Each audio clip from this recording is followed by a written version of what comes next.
ఆంతర్య కార్యక్రమం శ్రీ స్వరాజ్య సద్గురు అద్వైత ఆంతర్య కార్యక్రమం ఎప్పటి నుంచో జరుపుకుంటున్నాం. ఈ సందర్భంగా మనం జరుపుకునేటట్టు ఆంతర్యాగం అంటే చక్కగా ధ్యానంలో కూర్చోవడం. పూర్వం ఉదయం 6 గంటల నుంచి సాయంకాలం 6 గంటల దాకా కూడా కూర్చునేవాళ్ళం. ఇప్పుడు మరి కరోనా వచ్చిన కాడికి దాన్ని తగ్గించేసి కొంతవరకే చెప్పుకుంటున్నాం.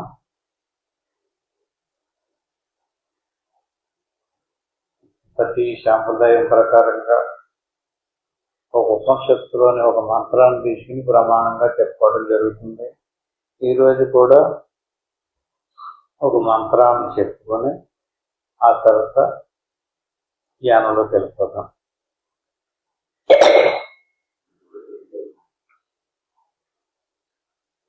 ఈరోజు చెప్పుకునేటటువంటి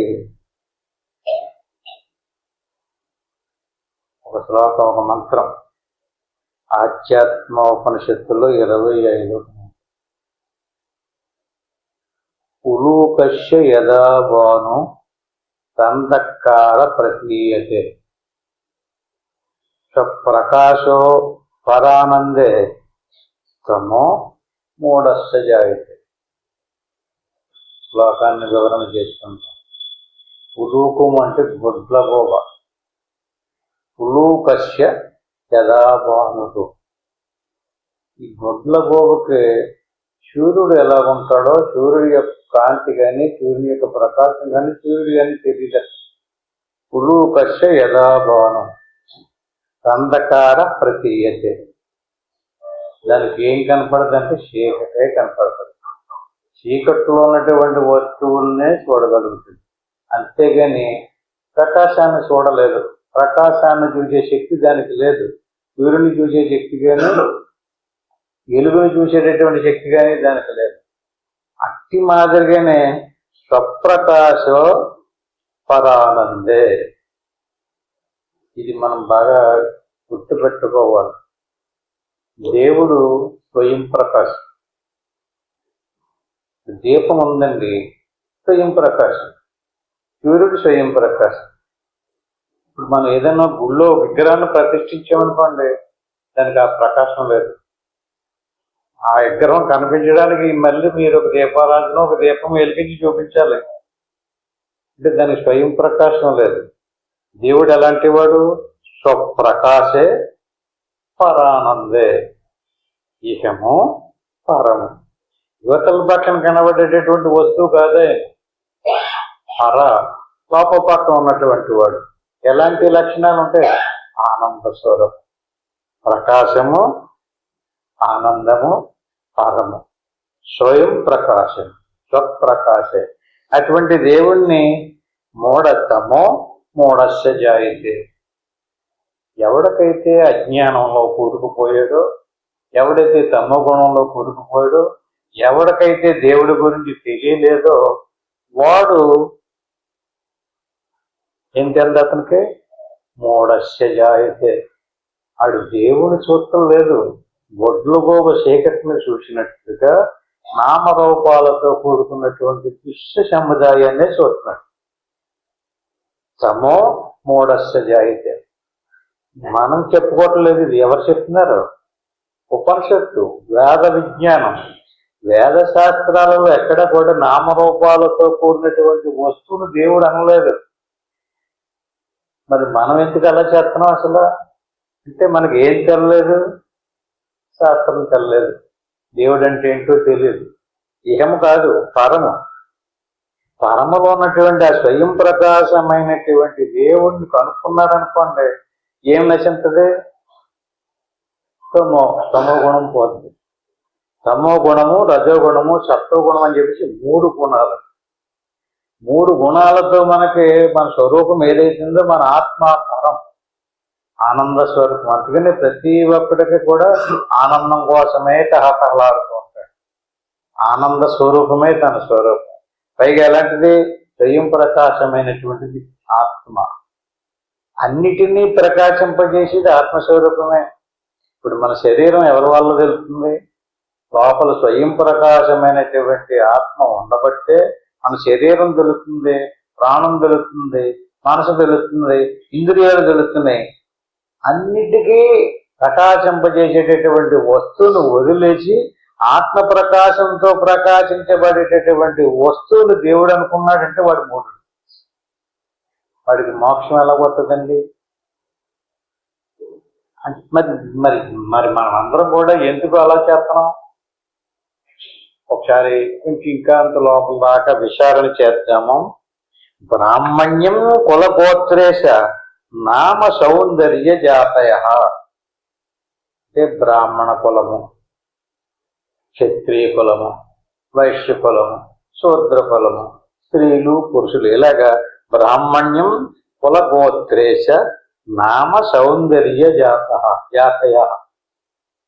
అంటే ఒకడు అందంగా ఉంటాడు, ఒకడు వికారంగా ఉంటాడు, ఒకడు కులం గొప్పదంటాడు, ఒకడు తక్కువ అంటాడు. ఈ రకమైనటువంటి బ్రాహ్మణ్యం కులగోత్రేశ నామ సౌందర్య జాతయ. ఇది ఎవరు అనుకుంటున్నారు? నామరూపాలతో, కులగోత్రాలతో, సౌందర్యంతో, వికారాలతో ఉన్నటువంటి అది దేవుడా? అది ఎవరు? స్థూలదేహ గత అయితే స్థూల భిన్నస్యమేనహి. దానికి స్థూల శరీరము అంటారు. అది దేవుడు కాదురా బాబు.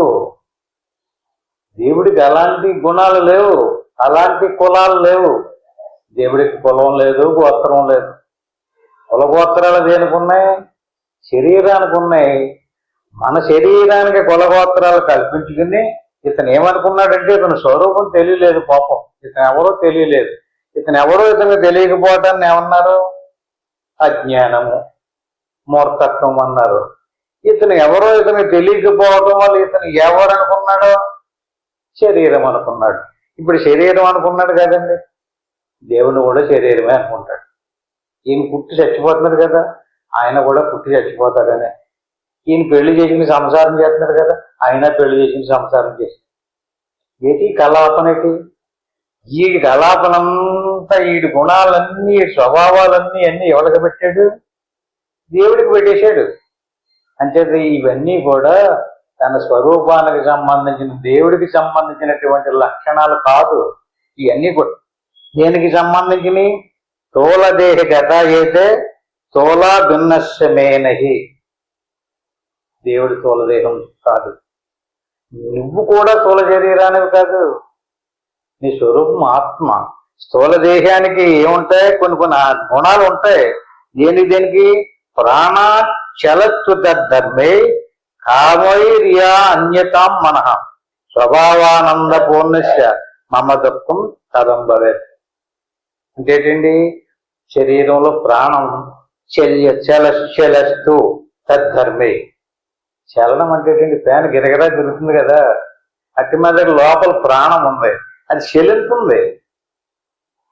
ప్రాణం చెల్లించడం వల్ల శరీరంలో ఉండి శరీరాన్ని మార్పు చేస్తుంది.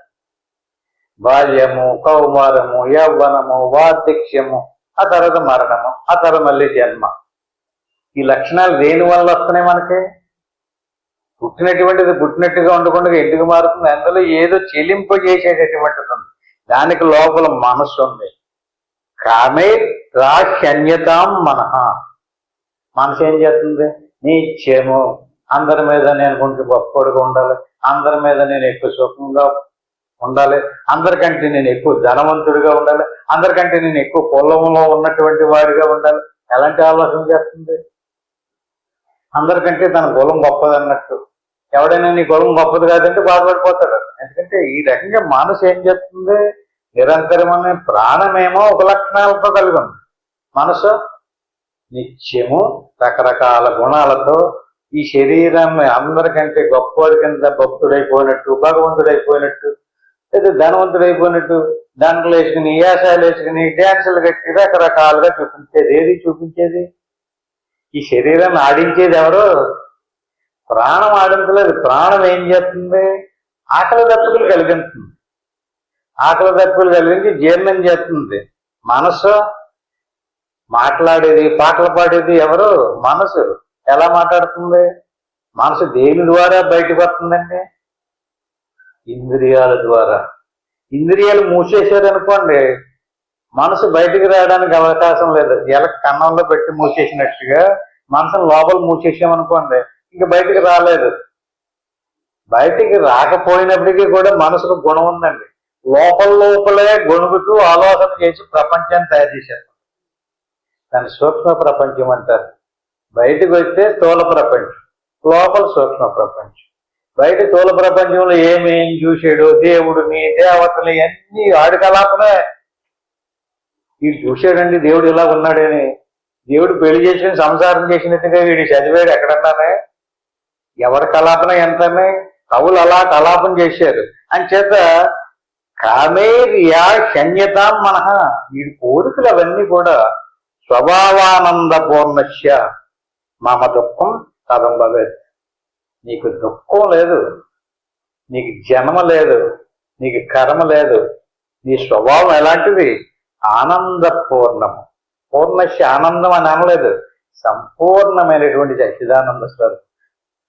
స్వభావానంద సువర్ణస్య మమ దుఃఖం కథం భవేత్. అంటే ఎట్టి పరిస్థితుల్లో నీ దుఃఖం వచ్చిందనుకోండి, నీది కాదు అది.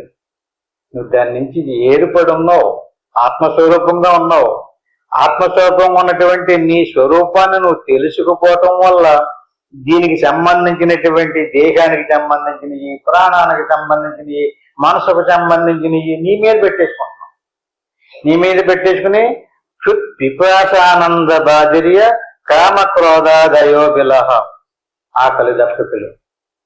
బధిరుడు అంటే కళ్ళు లేనటువంటి వాడు, నోరు లేనటువంటి వాడు, కాళ్ళు లేనటువంటి వాడు, చేతులు లేనటువంటి వాడు. అందరికీ అన్ని అవయవాలు సమానంగా లేవు.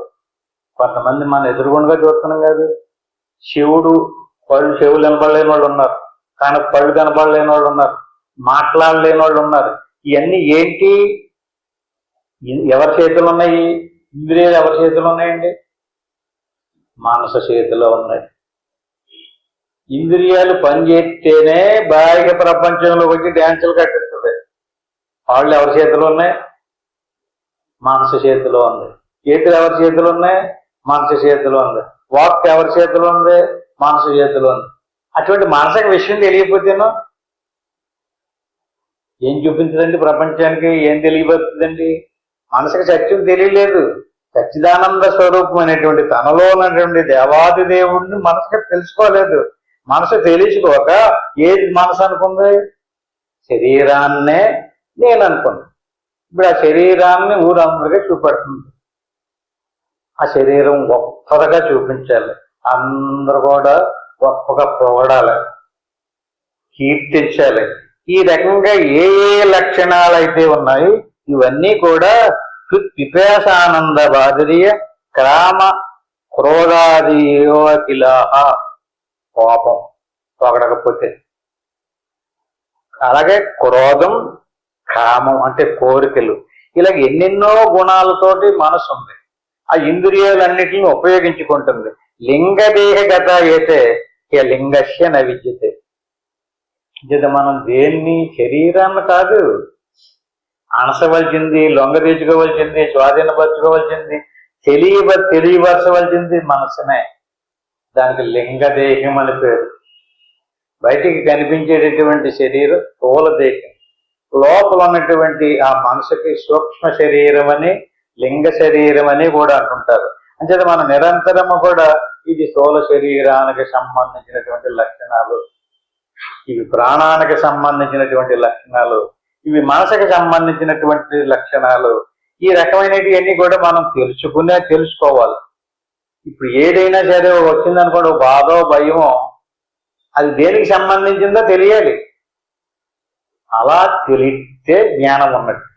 అలా తెలకుండగా జడత్వం ప్రియ మోదత్వం ధర్మాహ కామ కారణ దేహ ధర్మ కారణ దేహగా అంటే దీనికి లోపల కారణ శరీరం అన్నటువంటిది ఉంది. అది ఎంతవరకు ఉందో అంతవరకు సూక్ష్మ శరీరానికి జ్ఞానం ఉండదు. కారణ శరీరం, స్థూల శరీరం, సూక్ష్మ శరీరం, కారణ శరీరం. నా శంతి మమ నిత్యస్య నిర్వికారస్య రూపిణ. స్థూల శరీరం, సూక్ష్మ శరీరం, కారణ శరీరం, మహాకారణ శరీరం, ఆత్మస్వరూపం. ఆత్మ ఎలాంటిది?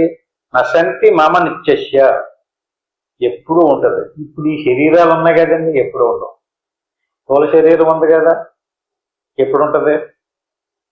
జాగ్రత్తలోనే ఉంటుంది.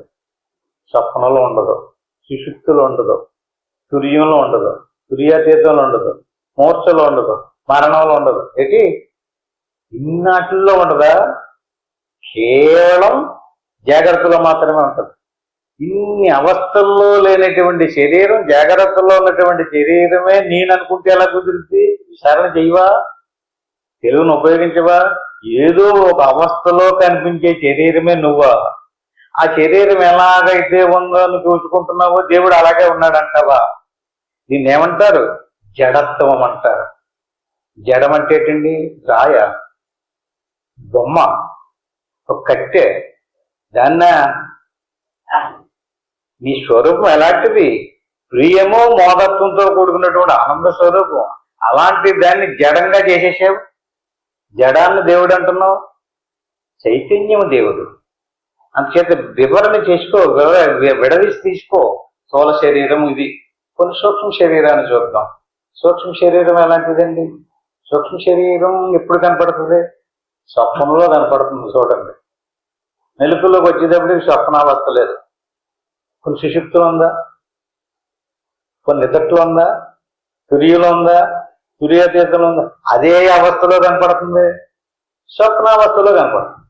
ఇప్పుడు కారణ శరీరం సుషుప్తిలో కనపడుతుంది. స్థూల సూక్ష్మ కారణ శరీరాలు మూడింటికి ఒక్కొక్క అవస్థ ఉంది. జాగ్రత్త, స్వప్న, సుషుప్తి. మరి నీకో నువ్వెప్పుడు ఉంటావు? నువ్వు జాగ్రత్తలో ఉన్నావు, స్వప్నంలో ఉన్నావు, సుషుప్తిలో ఉన్నావు, తుర్యంలో ఉన్నావు, తుర్యాతీతంలో కూడా ఉన్నావు. మరి ఈ వస్తువులో ఒక అవస్థలో నుంచి ఇంకొక అవస్థలోకి వెళ్ళేటప్పటికి లేవు. ఒక అవస్థలోకి వెళ్ళి నుంచి ఇంకొక అవస్థలోకి వెళ్ళినప్పుడు లేనటువంటి వస్తువుని నువ్వు అనుకుంటున్నావు. అన్ని అవస్థల్లోనే ఉండి అన్ని అవస్థల్ని గుర్తించేటటువంటి నీ స్వరూపం నాకు తెలియదంటున్నావు. ఇదే అజ్ఞానం. ఈ సూక్ష్మ శరీరంలో తెలివి ఉందండి, తెలియనితనము కూడా ఉంది. తెలియనితనానికి కారణ శరీరము లేక అజ్ఞానం అని పేరు. ఏమి తెలియనితనానికి? మన స్వరూపం గురించి మనకు తెలియకపోవడమే కారణ శరీరం. మనకు ఎవరి గురించి తెలుసు?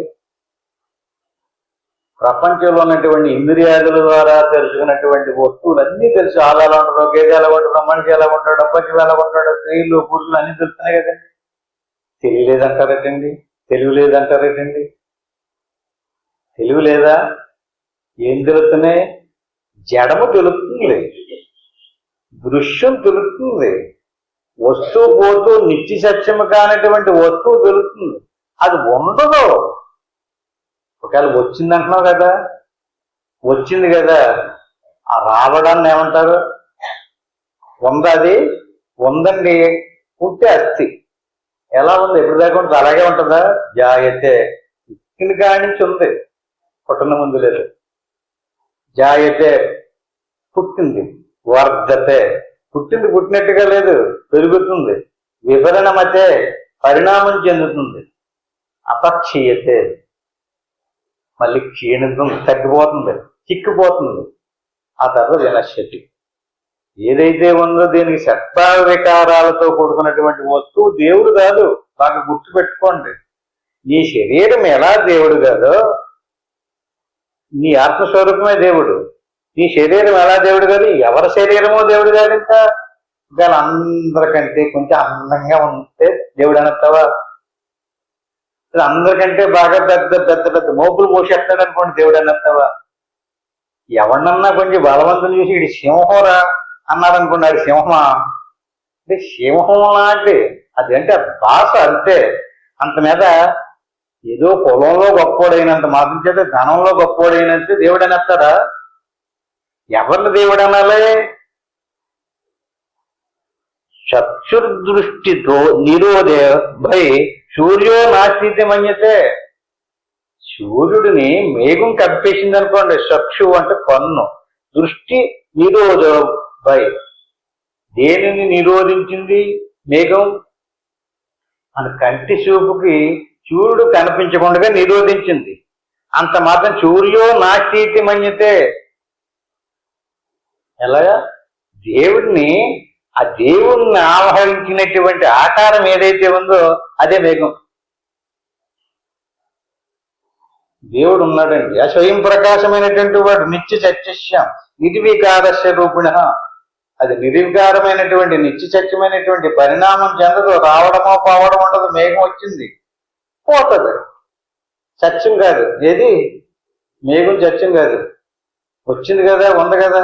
సత్యం ఏది? సూర్యుడు సత్యం, మేఘం సత్యం కాదు. మేఘం వచ్చినంతకాలం, మేఘం ఉన్నంతకాలం సూర్యుడు కనిపించాడు. సూర్యుడు కనిపించడం లేదు కనుక మేఘం కూడా సత్యమైనత్తవా? ఏంటి, సూర్యుని ఆవహించింది కదా, సూర్యుని కనిపించకుండా చేసింది కదా, అందుకని చెప్పి మేఘం కూడా సత్యమేనండి. సూర్యుడు ఎలా సత్యమో మేఘం కూడా అలాగే సత్యమేనండి. ఎవరు ఒప్పుకుంటారు అలాగా? ఎవడికి జ్ఞానం లేదో వాడు ఒప్పుకుంటాడు, జ్ఞానం ఉన్నవాడు ఒప్పుకోడు. జ్ఞానం కావాలి, స్వప్రకాశే పరానందే. ఆయన ఎలాంటి వాడు? స్వయం ప్రకాశమైనటువంటి ఆనంద స్వరూపం. అటువంటి దేవుణ్ణి కదా జ్ఞానా వృదో దేహి, దేహి దేహము. ఏం తెలుసుకోమంటున్నాడు మిమ్మల్ని? డ్యాన్స్ కట్టమంటలేదు, పాటలు పాడమంటలేదు, పారాయణం చేయమంటలేదు, ఎగరమంటలేదు, గొంతులు వేయమంటలేదు. ఏం చేయ? కదా అజ్ఞానావృతో దేహి, దేహి దేహము. దేహిని దేహము కప్పింది, సూర్యుణ్ణి మేఘం కప్పింది. నీ స్వరూపాన్ని కప్పింది నీ శరీరమే. అంటే నీ శరీరాన్ని నువ్వు పోషించుకుంటూ చాలా గొప్పగా ఎంతవరకు చూస్తున్నావో, మేఘాన్ని చాలా నిత్య సత్యమైన వస్తువుగా ఎవడైతే ఆరాధించాడో వాడికి లాంటి నువ్వు. ఇంతకని అజ్ఞానావృతో దేహి, నీ స్వరూపాన్ని, దేహమే అజ్ఞానం. ఈ దేహమే నిన్ను మరుగుపరిచింది. ఎవరిని మరుగుపరిచింది? నిన్నే. అంటే నీకు ఈ అజ్ఞానం ఇప్పుడే తయారయ్యింది నీలోని. ఇంతకుముందు పుట్టినప్పుడు జ్ఞానం లేకుండా చచ్చిపోయావు, కర్మలు నశించలేదు, అజ్ఞానం పోలేదు. అందువల్ల మళ్ళీ దేవుడు నీకు ఇంకో శరీరాన్ని ఇచ్చి, బాబా ఆ కర్మలన్నీ వదిలించుకుంటారా, ఈశారన్నా వెళ్ళి జ్ఞానం తెలుసుకోమన్నాడు. మళ్ళీ అదే పాట, మళ్ళీ అదే కథ. ముందు వచ్చి ఏం చేసి వెళ్ళాడు, మళ్ళీ అదే చేస్తుంటాడు. ఏం తెలుసుకోవాలి? అజ్ఞానాన్ని పోగొట్టుకోవాలి. అజ్ఞానం అనేటువంటిది ఏంటండి? జ్ఞానం లేకపోవడం అజ్ఞానం. ఇదే జ్ఞానం అంటే తెలియడము, తెలియకపోవడం. మనకి తెలియడము ఉంది, తెలియకపోవడం ఉంది. రెండు జ్ఞానాలు ఉన్నాయి. ఏం తెలుసు, ఏం తెలుసు. దేవుడి గురించి తెలుసు, దేశం గురించి తెలుసు. దేశం గురించి తెలుసు, దేశంలోని వస్తువుల గురించి తెలుసు. అలాగ ప్రపంచం గురించి తిరుగుతూ తీర్థయాత్రలని, ఆ యాత్రలని, ఈ యాత్రలన్నీ తిరుగుతున్నాడు అనుకోండి. ఆ ఊళ్ళో ఏం సన్మానం చేశారండి, ఆ ఊళ్ళో ఎంత గొప్పగా మర్యాద చేశారండి, వాళ్ళు ఎన్ని వస్తువులు పెట్టారండి, అక్కడ పెళ్లికి వెళ్ళామండి, అక్కడ చూడాలండి, ఎన్ని 33 రకాల పిండి వంటలండి. తెలుస్తుందా? తెలుసుకోలేదా?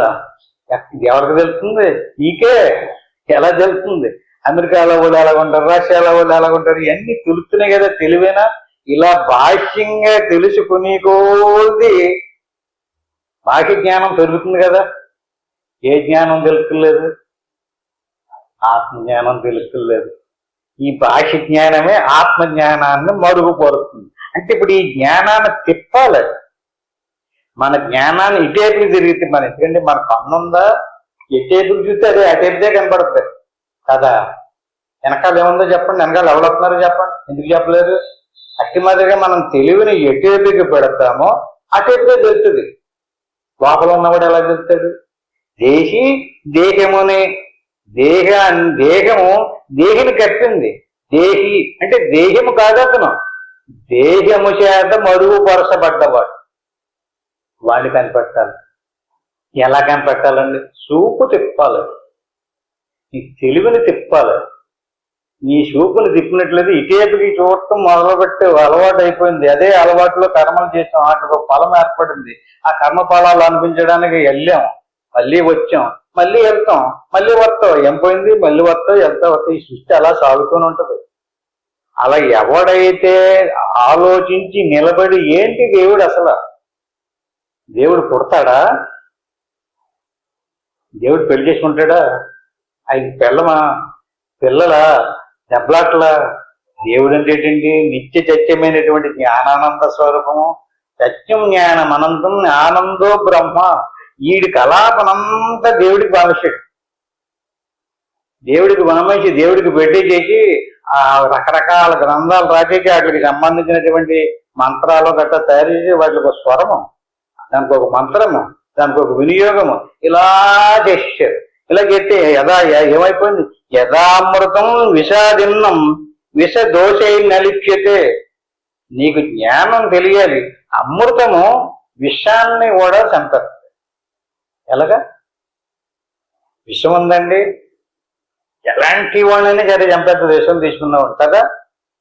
అమృతాన్నం, అమృతం విషాన్ని చంపేస్తుంది. జ్ఞానం అమృతం లాంటిది, అజ్ఞానం విషం లాంటిది. యథామృత విషాభిన్నం విష దోషే నలిప్యతే అని చేత నువ్వు అమృతాన్ని సేవించు. విషాన్ని ఎందుకురా బాబు తాగుతున్నావు? ఎన్నిసార్లు వచ్చి చచ్చిపోయావు? ఇవన్నీ ఎందుకు చచ్చిపోతున్నాడు? వచ్చిన చాటల్లోనే వాడు ఎందులోనే నా సుష్యామి జడాద్భిన్నం జడ దోషాన్ ప్రకాశత. జడాన్ని ప్రకాశించేవాడు ఒకడు ఉన్నాడు, జడం ఒకటి ఉంది. నువ్వు జడం కాదు. ఈ శరీరం నీకు తెలుస్తుంది. ఎవరో వచ్చి నీ శరీరం వల్ల ఉందని చెప్పాలా? నువ్వు ఉన్నావని ఎవరు చెప్తున్నారు నీకు? ఎవరి మట్టి వాడికే తెలుస్తుంది కదా. ఎవరికి తెలుస్తుంది? నాకే తెలుస్తుందండి. నీకు ఆగలేస్తుందా? తెలుస్తుందా? ఎక్కడైనా కడుపు నొప్పి వచ్చినా కాలు నొప్పి వచ్చినా తెలుస్తుందా? ఎలా తెలుస్తుంది? స్వయంగా తెలుస్తుంది నీకు. అంటే నీ శరీర ప్రాణ మానసాదుల్లో ఎక్కడ ఏ మూల ఏది జరుగుతుందో నీకు తెలుస్తుంది. తెలుసుకునేవాడే నువ్వు. తెలియబడుతుంది కదా, అది తెలియబడేది నువ్వు కాదు. కాళ్ళు నొప్పి వచ్చిందండి, కాలా నువ్వు తెలుస్తుంది కదా అంటే దాన్ని నేననేస్తావా? శరీరం తెలుస్తుంది కదా, దాన్ని నేననేస్తావా? ఇదేమన్నాయం అండి. తెలుసుకునేవాడు అయ్యుండి, జ్ఞానస్వరూపుడు అయ్యుండి, నిత్య సత్యమైనటువంటి అన్నవస్థల్లో ఉన్నటువంటి వాడు నువ్వు. జాగ్రత్త, స్వప్నము సుషుప్తము నువ్వు లేని సమయం ఉందా అసలు? ఎప్పుడూ ఉన్నటువంటి నీ గురించి నీకు తెలుస్తులేదట. ఎప్పుడో ఒక అవస్థలో ఉండి ఒక అవస్థలోకి వచ్చేటప్పటికి పోయేటటువంటిది ఏదో అది తెలుస్తుందట. అది ఎందుకు తెలుస్తుందో నువ్వు దాన్ని తెలుసుకుంటున్నావు కనుక నీ దృష్టిని తిప్పు. నీ దృష్టిని ఎప్పుడైతే తిప్పేవో అప్పుడు నీ స్వరూపం స్వయం ప్రకాశంగా ప్రకాశించబడుతుంది. ఒక్కసారి తెలుసుకోండి. తెలిసింది కదా, గుర్తుపెట్టుకోండి. పోదాం కది ఏది పోదు. ఏనుగు ఎలాగుంటుందో ఒక్కసారి చూసారనుకోండి మళ్ళీ పోద్దా? ఎక్కడ చూసినా జరిగింది ఏనుగండి అని చెప్పేస్తారు కదా. ఎందుకని? అట్టి మాదిరిగా దేవుడు ఎలా ఉంటాడనేటువంటి విషయాన్ని ఒక్కసారి వేద శాస్త్రాదులలో చెప్పబడినటువంటి ఉపనిషత్తుల్లో, బ్రహ్మసూత్రాల్లో, భగవద్గీత, ఇన్ని శాస్త్రాలు ఎందుకండి? భగవద్గీతను చూడండి. భగవద్గీత అంతా ఇదే బోధ. భగవద్గీత నిత్యము పారాయణ చేసేటటువంటి వాళ్ళు, శ్లోకాలను కంఠస్థం చేసేటటువంటి వాళ్ళు, ఆ శ్లోకాల్లో ఏముందో చూడకపోతే ఎలాగా? చదవడానికా భగవద్గీత? పారాయణ చేయడానికా భగవద్గీత? పారాయణ చేస్తే ఏమవుతుంది? చదివితే ఏమవుతుంది? దాని అర్థం తెలుసుకోండి. దాని అర్థం ఏంటి? నువ్వెవరు? నువ్వు చిదానంద స్వరూపం, ఆత్మస్వరూపం, నిత్య సత్యము. స్వల్పాటి దీప కణిక బహుళం నాశయేత్తమ. దీప కణిక అంటే ఏంటండి? చిన్న దీపం. ఎంత పెద్ద గది నిండా పెద్ద చీకటిగా ఉందండి. ఈ చిన్న దీపం ఈ చీకటిని ఎలా పోగొడుతుంది అన్నాడు అనుకోండి. ఎందుకంటే చీకటి ఎంత ఉంది? గది నిండా నిండిపోయింది చీకటి. ఏ వస్తువు ఎక్కడుందో ఏమీ కనిపించలేదు. చిన్న దీపం. స్వల్పాపి దీప కణిక బహుళం నాశయేత్తమ. ఆ తమస్సుని, ఆ చీకటిని దెబ్బకి నాశనం చేసేస్తుంది. దేన్ని? ఆ చీకటి. ఎవరు? చిన్న దీపం వెలిగించి చూడండి. అట్టి మాదిరిగా ఒక్కసారి మీ స్వరూపాన్ని తెలుసుకు చూడండి. ఎన్నో కోటాను కోట్ల యుగాల నుంచి తిష్ట వేసుకుని దేవుడు అంటే ఏటో, జీవుడు అంటే ఏటో, నేనేటో తెలియలేనటువంటి ఆ అజ్ఞానం ఒక్కసారి ఫినిష్ అయిపోతుంది. కానీ ఒక్కసారి తెలియాలి. ఎలాగోలాగా మనసు పెట్టాలి. స్వల్పోపి బోధోక్ష జ్ఞానం, ఈ జ్ఞానానికి సంబంధించినటువంటి బోధ స్వల్పము, 2 ముక్కలు చాలు. సోహం, ఇది కాదు నువ్వు, అది సరిపోతే ఎంత వస్తుంది పూర్తి. సోహం, అది నీవు, ఇది కాదు. స్వల్పోపి బోధోప్య జ్ఞానం బహుళం నాశయేత్తరా, అనాది నుంచి తిష్ట చేసుకున్నటువంటి అజ్ఞానం. కానీ నువ్వు నమ్మాలి. నమ్మకపోతేనా చీకటి పోదు. ఈ చిన్న దీపం చీకటిని ఎక్కడ పోగొడుతుంది, నేను వెలిగించనండి, ఇంక పోదు. ఎందుకని అది పోతుందో లేదో చూడాలి కదా. నేను నమ్మనండి, ఈ చిన్న దీపం పట్టుకెళ్ళి గదిలో చీకటి అంతా పోతుంటే నేను ఎలా నమ్ముతానండి, నేను నమ్మనండి అన్నాడంటే పోదాం కదా. నమ్మాలి అంటే వెలిగించాలి, చూడాలి. అట్టి మాదిరిగా కాలత్రయ యథా సర్పో రజ్జు నాచి తదామయి. కాలము 3 రకాలు: భూతకాలము, భవిష్యత్తు కాలము, వర్తమాన కాలం. అని తాడు ఉందండి, చీకట్లో ఉంది. చీకట్లో ఉన్నటువంటి తాడు కింద కనిపించడం లేదు, పాము కింద కనపడుతుంది. రజ్జు అంటే తాడు. కాలత్రయ యథా సర్పో, ఈ సర్పం అనేటువంటిది ఏదైతే ఉందో కాలత్రయే, 3 కాలాల్లోని కూడా లేదు. భూతకాలంలో లేదు, భవిష్యత్తు కాలంలో లేదు, వర్తమాన కాలంలో కూడా లేదు. 3 కాలాల్లోనే ఉన్నది ఏది? తాడు. 3 కాలాల్లోని లేనిది పాము. 3 కాలాల్లోని లేని పామేమో ఉన్నట్టు కనపడుతుంది, 3 కాలాల్లోని ఉన్నటువంటి తాడేమో లేనట్టు కనపడుతుంది. అహంకారాది దేహాంతం జగన్యాహమద్వయం. అది 3 కాలాల్లోనే లేనటువంటిది నీ జడం. నీ స్వరూపం తెలుసుకున్నంత చేపే ఇది నాటకాలు ఆడించుంటది. ఏదా నాటకాలు ఆడించేది? అహంకారాది దేహాంతం. దేహం దగ్గర నుంచి అహంకారం దగ్గర, అహంకారం దగ్గర నుంచి దేహం దగ్గర. అంటే వరుసగా వెళ్ళాలి. శరీరము, ప్రాణము, మనసు, ఇంద్రియాలు, అహంకారము, జ్ఞానేంద్రియాలు, కర్మేంద్రియాలు, అంతరేంద్రియాలు, చిట్ట చివరిది అహంకారం. అహంకారాది దేహాంతం. ఇదంతా కూడా జగన్నాశమద్వయం. నువ్వు తెలుసుకుంటే పోతాయి. తెలుసుకోలేనని చెప్పు వీటిదే పెత్తనం. తెలుసుకున్నావా? వాస్తవమైనటువంటి విషయం ఎప్పుడైతే నీకు తెలిసిందో, ఘట భాషకో బాణం ఘటనాశే నశ్యతి, దేహ భాషక సాక్షి దేహనాశే నపశ్యతి. కొండ ఉందండి, సూర్యుడి యొక్క ప్రకాశంలో కొండ చక్కగా ప్రకాశించబడుతుంది. కొండ బద్దలొచ్చుకుంది. కరచం కొట్టేసాడు ఎవడో, లేదా తన్నేసాడు, కొండ పోయింది. సూర్యుడు పోయాడా? ఎలాగా? ఘటభాషకో భానుహు, భాను అంటే సూర్యుడు. సూర్యుడు యొక్క ప్రకాశంతో కొండ ప్రకాశించబడుతుంది. ఘట ప్రకాశకో భాను ఘటనాశే నశ్యతి. ఘటం నశించినంత మాత్రం చేత సూర్యుడు నశించాడు. సూర్యుడు స్వయం ప్రకాశం వెలుగుతూనే ఉంటాడు. అట్టి మాదిరిగా నీ శరీరం పోయినంత మాత్రం చేత నువ్వు చచ్చిపోవు. ఇది పోతే నువ్వు పోయానంటున్నావు, ఇది వస్తే నేను వచ్చానంటున్నావు. ఘటం పోతే సూర్యుడు ఎలా పోలేదో, శరీరం పోతే నువ్వు పోలేదు. నువ్వు ఉన్నావు. ఉండబట్టే నీకు జ్ఞానం కలగలేదు కనుక, నువ్వు చేసినటువంటి కర్మ నశించలేదు కనుక దాన్ని అనిపించడానికి మళ్ళీ రావాల్సి వస్తుంది. అంటే దేహావభాషక సాక్షి దేహనాశే నశ్యతి. అంటే ఈ దేహాన్ని తెలుసుకునేటటువంటి నువ్వు సాక్షి. నీకు దేహం తెలుస్తుంది, మనసు తెలుస్తుంది, ప్రాణం తెలుస్తుంది, బాధలు తెలుస్తున్నాయి, భయాలు తెలుస్తున్నాయి, దీనికి సంబంధించినటువంటి లక్షణాలన్నీ తెలుస్తున్నాయి. దేహం నశించినంత మాత్రం చేత నువ్వు నశించు. నువ్వు నిత్య సత్యమైనటువంటి చిదానంద స్వరూపానికి, ఆత్మస్వరూపానికి. నీకు మోక్షం రావటం లేదు. మోక్షం రావాలంటే నువ్వు ఒకసారి బందీ అయ్యి ఉండాలి. నువ్వు బందీ కాలేదు. నువ్వు నిత్యము మోక్ష స్వరూపంగానే ఉన్నావు. తెలియడము, తెలుసుకోకపోవడం. చీకటి ఆవహించేసింది, దీపం వెలిగించి పోకూడదు కదా.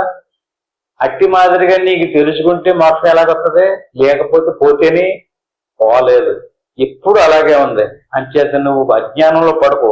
నమే బంధో నమే ముక్తి నమే శాస్త్రం నమే గురువు. ఎవరు బంధువులు? నమే బంధో నమే ముక్తి. అసలు ముక్తి ఏంటి? ముక్తి వస్తుందా? వచ్చే ముక్తి నిన్ను కాపాడేస్తుందా? ముక్తి రావడం లేదు, అలాగే ముక్తి పోవడము లేదు. ముక్తి అంటే నీ స్వరూపం నిత్యము సత్యముగా ఉండనే ఉంది. ఇది నా స్వరూపం అని తెలియకపోవడం బంధం, తెలుసుకుంటే మొత్తం అంతే. నమే బంధో నమే ముక్తి నమే శాస్త్రం నమే గురువు. ఎవరు గురువు? ఎవడు శిష్యుడు? ఎవరు బంధువులు? ఎవడు ముక్తి? ఏది శాస్త్రం?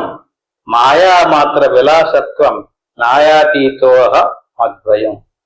ఇది అంతా కూడా జ్ఞాన ఆవహించి చీకట్లో ఉన్నటువంటి వస్తువు మరొక వస్తువులుగా భ్రమించడం వల్ల ఈ మనం సత్యాన్ని మరుగుపరుచుకుని మనమే రకరకాల కలాపములు చేసేసుకుని రకరకాల మతాలు సృష్టించేసుకుని రకరకాల శాస్త్రాలు తయారు చేసుకుని ఎవడి స్వభావాన్ని బట్టి ఎవడి సిద్ధాంతాన్ని బట్టి వాడు తయారు చేశాడు.